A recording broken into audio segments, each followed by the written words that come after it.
അന്തരിച്ച നടൻ കലാഭവൻ മണിയുടെ പേരിൽ തിരുവനന്തപുരം ആറ്റിങ്ങലിൽ ക്ഷേത്രം നിർമ്മിക്കുന്നു. കലാഭവൻ മണി സേവന സമിതി പ്രസിഡന്റ് അജിൽ മണിമുത്താണ് ഈ കാര്യം മെട്രോ ബാനിയോട് അറിയിച്ചത്.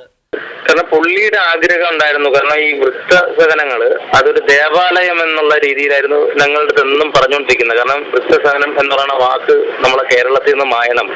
ഇന്ന് ന്യൂ ജനറേഷനില് അമ്മമാരെ രക്ഷകർത്താക്കളെ കൊണ്ടുവന്ന് കളയുന്ന വൃദ്ധസദനത്തിലാണ്. അപ്പോഴും പുള്ളിയുടെ ഒരു ആഗ്രഹം ദേവാലയം എന്ന് പറഞ്ഞൊരു വൃദ്ധസദനം പണിയണമെന്ന് ഭയങ്കര ആഗ്രഹമായിരുന്നു. അപ്പോൾ അതിനെ സംബന്ധിച്ചുള്ള പരിപാടിയാണ് നമ്മൾ അവിടെ ദേവാലയം എന്ന് ഉദ്ദേശിക്കുന്നത്. അതൊരു അച്ഛനും അമ്മമാർക്കും താമസിക്കാൻ പറ്റുന്ന ഒരു ദേവാലയം പോലെ ഒരു വൃദ്ധസദനം പണിയാണ്. അതിൽ പിന്നെ നമുക്കിപ്പം പുള്ളി ജീവനോടെ ഇല്ല, അപ്പോഴും നമുക്ക് പുള്ളിയുടെ ദൈവം നമുക്ക് കൊടുത്തേണ്ടി വരും. അതിലിപ്പം ദൈവ അമ്പലമാണെന്ന് കാരണം നമ്മളെ അത്രമാത്രം സ്നേഹിച്ച് നമ്മളോടൊപ്പം നടന്ന, അല്ലെങ്കിൽ നമ്മൾ അത്രമാത്രം സമൂഹത്തെ അറിയപ്പെടുത്തിയ വ്യക്തിയാണ്. അപ്പോൾ പുള്ളിക്ക് വേണ്ടിയിട്ട് നമ്മളൊരു ഫോട്ടോ വെച്ച് ഇവിടെ എത്തിക്കുന്നത് വലിയ കാര്യമല്ലല്ലോ.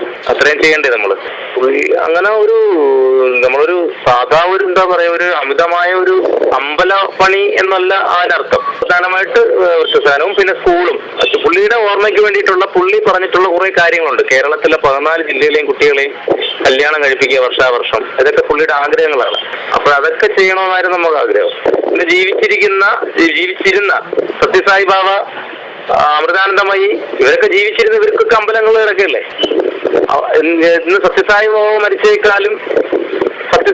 മരിച്ചേക്കാളും ജനം കരഞ്ഞിട്ടുണ്ട്. കലാഭവൻ മണി എന്ന് പറഞ്ഞ വലിയ മനുഷ്യൻ മരിച്ചത് ആൾ ദൈവമായി കാണണമെന്നൊരു ആഗ്രഹമില്ല. ആ ക്ഷേത്രത്തിന്റെ കാര്യം പറഞ്ഞപ്പോൾ തന്നെ ഒരു സൂരജ് മേനോൻ ചാലക്കുടിയിലുള്ള 4 ലക്ഷം രൂപ തന്നു.